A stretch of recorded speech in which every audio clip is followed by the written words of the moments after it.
What's going down and what's shaking again, YouTube? It's your boy Swisher coming back at you. You know what I'm saying? With a part 2 from my video from earlier.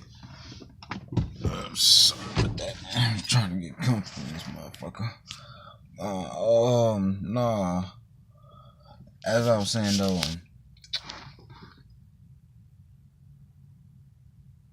let's see, where did I leave off with? Oh yeah, of course, like I was saying. Basically, the reason why I really believe that bringing these dudes in, trading for them right now, you know what I'm saying? And like, even if you can't land them both, at least swing for one of them. You know what I'm saying?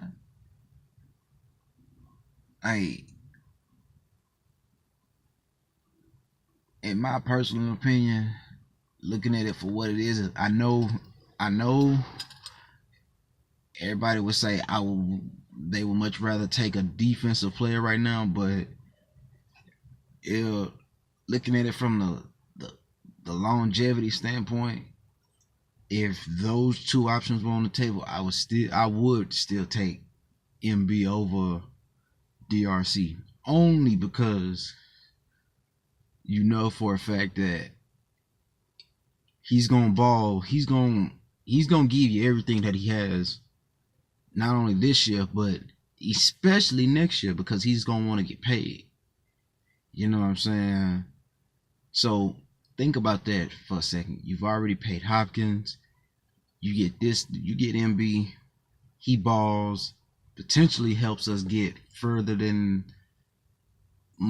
Well, there's no doubt in my mind. If we acquire him, we're gonna go past the divisional round. I know that for a fact. But the goal after getting him is AFC Championship and Super Bowl. Plain and simple. And like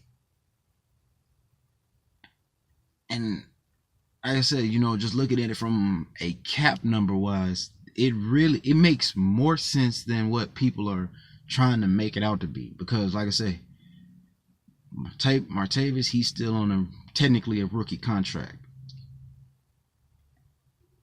Will Fuller, he was drafted last year, so he's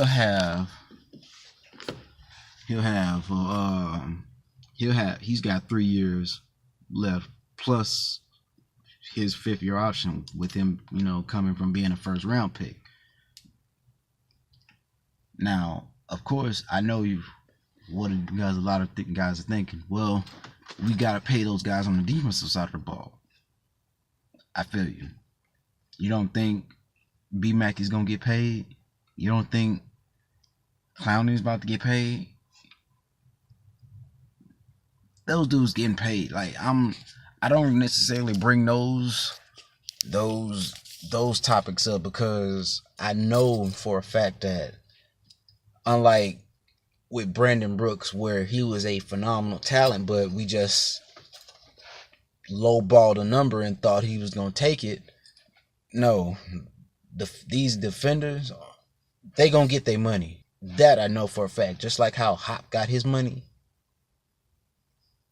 B-Mac and Clowney are going to get their money. And if it comes down to it, like I've been saying, they will get rid of Brian Cushion to pay these dudes.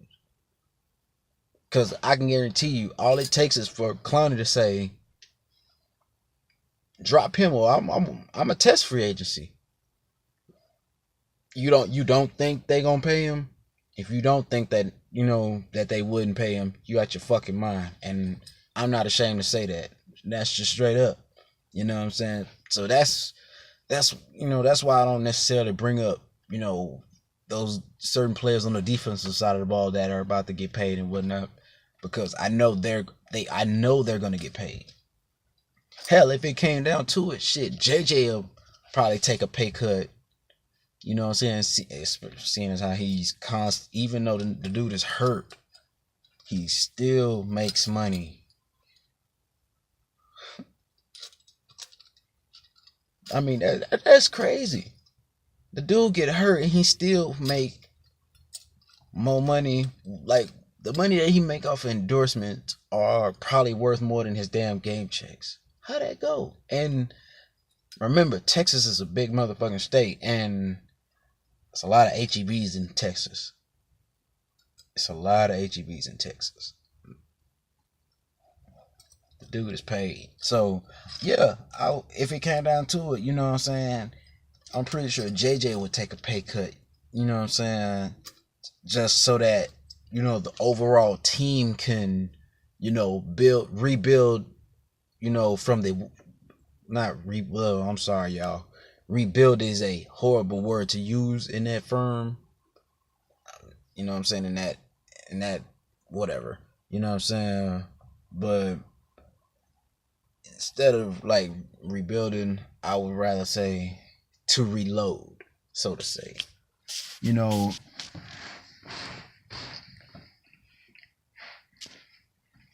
that's just me. You know, I think that's the type of player JJ is. You know, he'll give up, you know, I'm not going to say a few mil, you know, he'll probably give him maybe 6, 7, maybe even 10, who knows, back to the organization just so that, hey, make sure that, you know, you go get the guys that can go help me both on offensively and defensively and special team wise to go win a Super Bowl. You know, real shit, if JJ pulled one of those moves, it would be no doubt in my mind that if we went further in the playoffs and actually won the Super Bowl, that year people would be ready to induct JJ into the Hall of Fame because he would finally have all the accolades to be considered a Hall of Famer. The stats, off the field, on the field, never in trouble. You know what I'm saying? I know that falls under off the field, but you know, it's those things, you know, and then to top it off, he would have a ring. You know what I'm saying? All you need is one to be considered, you know, a Hall of Fame inductee. All you need is one ring. And with JJ's resume, who would argue that, you know, who would then be able to argue that, you know, he isn't the greatest defensive player of all time because Lawrence Taylor got a ring, and that's the only thing that they're really just using over, you know, they holding that over JJ, the fact that he doesn't have a Super Bowl ring, you know. But like I said, you know, that's another story for another day. I'm not gonna dive further into that. You know, like I was saying before, you know, going out and getting MB would be crucial to the offense going forward because, and this is the main reason why, you guys got to look at it from a numbers standpoint. Also, you have to look at it from an analytical standpoint. Who's playing quarterback? A rookie. That means from a numbers standpoint, he's on a rookie contract. You won't have to pay this man Aaron Rodgers, Drew Brees, Tom Brady-ish type money for 5 fucking years. It pisses me off to no end that fans do not fucking understand that. How? For you guys that like numbers, it makes more sense to get him, especially right now, because I'm gonna put it like this, and this is where I need Bill O'Brien to step in and say, you know what, I'm running this show now. I'm taking over. Bob, give me the fucking keys. I'm gonna go out and get Martavis. And you're really about to see what this offense is capable of. Because guess what? This same offense, this same exact offense with Randy Moss went 15-1. Granted, they lost the fucking Super Bowl, but they went 15-1. Like it or not, Martavis Bryant is the closest thing to Randy Moss-ish that I've seen in a long time. One may say Julio. Some would even say Megatron. But if you're talking about players that are playing the game right now, I'd say Julio and Martavis. The options aren't that great. And see, like I said, the crucial thing about Martavis, yes, I get it. Everybody would be worried about, would he have those issues here? No, he wouldn't, because guess what? Deshaun, this not only would our offense feed him more, but from a player-to-player standpoint,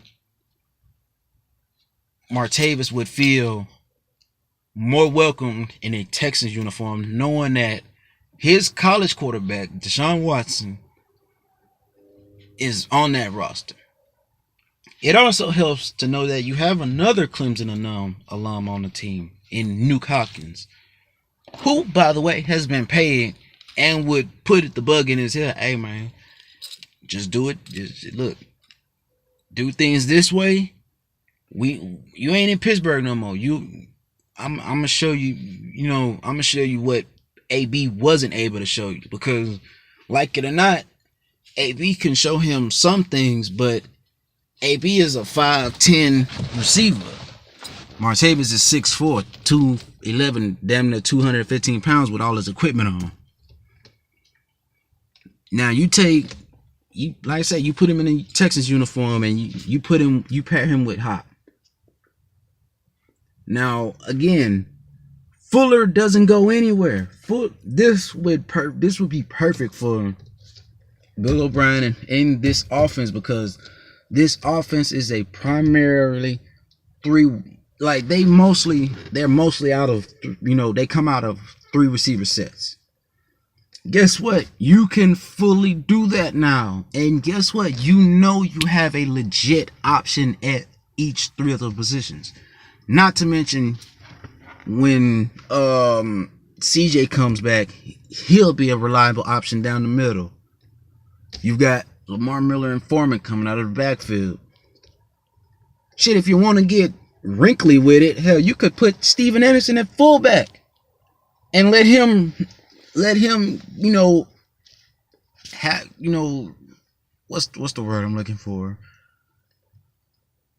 Run those tight option routes against lesser agile linebackers. You know what I'm saying? That's the term I was looking for. You know what I'm saying? But when you go and you get a player like Bryant, it allows you to get wrinkly like that.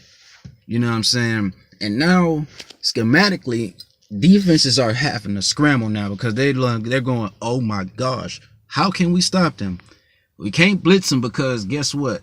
They've got Nuke Hopkins, top 5 receiver. Martavis Bryant, burner, with height and speed. And last but not least, and these are just the receivers, you got Will Fuller, who will take the top off of you. Just like his name, he will take the top off of you. What's wrong with that? You know what I'm saying? What help me out, because you know what I'm saying, like I'm not understanding. I tried to avoid making this video as long as I could, because I wanted to see if somebody else would beat me to it, but obviously nobody has. So I'm gonna be the dude to say it. Like, it makes more sense to have Martavis Bryant in the Texans uniform, numbers wise, schematic wise, game plan wise. And guess what? All of those would end in dubs.